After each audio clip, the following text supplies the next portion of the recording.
Top 10 Sexist Quotes from Men of the Church. Number 10. John Knox, Scottish clergyman and reformer of the 16th century, who said, "A woman in her greatest perfection was made to serve and obey man.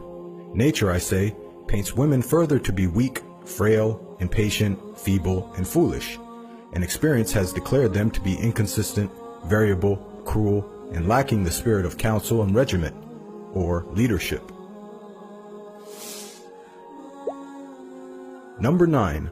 John Calvin, theologian, pastor, and reformer from 1509 to 1564, who said, "On this account, all women are born that they may acknowledge themselves as inferior in consequence to the superiority of the male sex."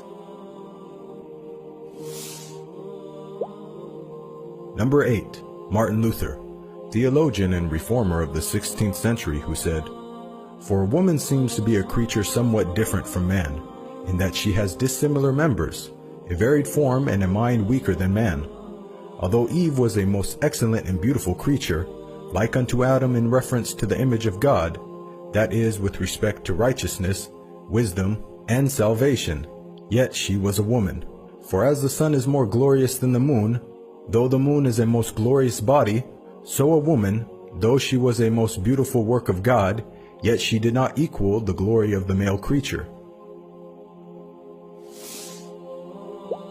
Number 7.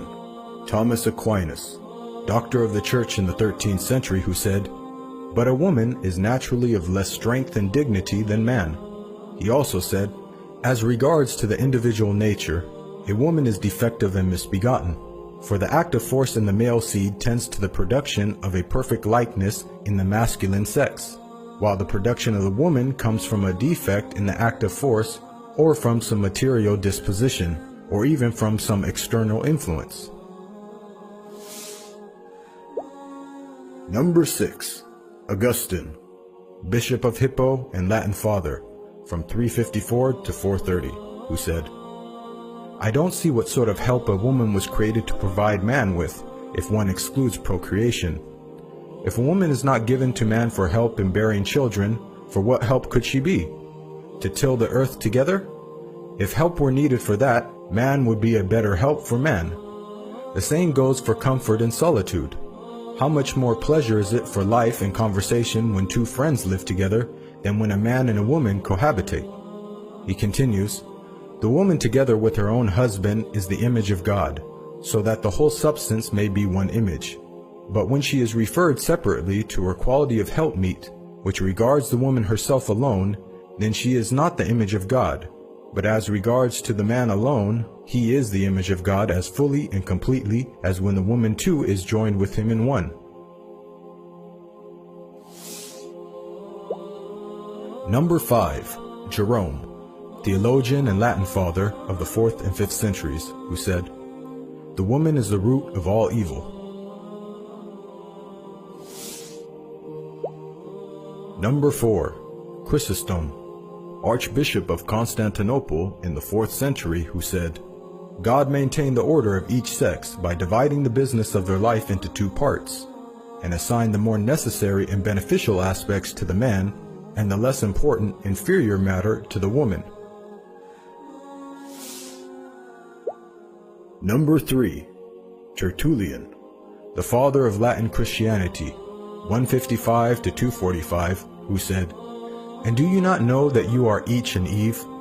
The sentence of God on this sex of yours lives in this age. The guilt must, of necessity, live too. You are the devil's gateway. You are the unsealer of that forbidden tree. You are the first deserter of the divine law.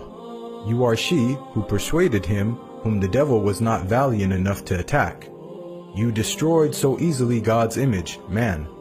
On the account of your desert, that is, death, even the Son of God had to die. And do you think about adorning yourself over and above your tunics of skins?"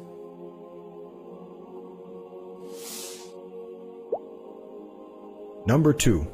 Origen, theologian and Greek father of the 2nd and 3rd centuries, who said, "Men should not sit and listen to a woman, even if she says admirable things, or even saintly things, that is of little consequence, since it came from the mouth of a woman.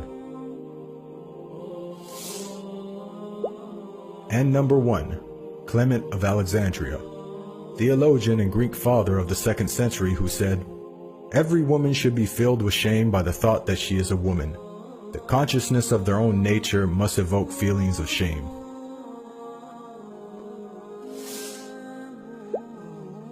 As for women's rights in Islam,